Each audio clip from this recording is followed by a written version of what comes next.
ल हेर्नुहोस् त साथीहरू यो मानिसले कति अचम्मको चिज बनाएको छ हेर्नुहोस् त चराचुरुङ्गी मार्नको लागि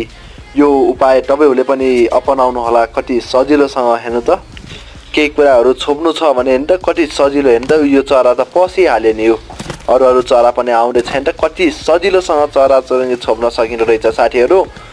यो आइडिया चाहिँ मलाई चाहिँ नि अचम्मै मन पर्यो साथीहरू यो मानिसको आइडिया चाहिँ मैले माने है साथीहरू नि त कति सजिलो तरिकाले कति छिटो तरिकाले बनाउन पनि सकिने साथीहरू तपाईँ हामीलाई काम लाग्ने चिज आयो है साथीहरू भिडियो कस्तो लाग्यो लाइक कमेन्ट सेयर गरिदिनु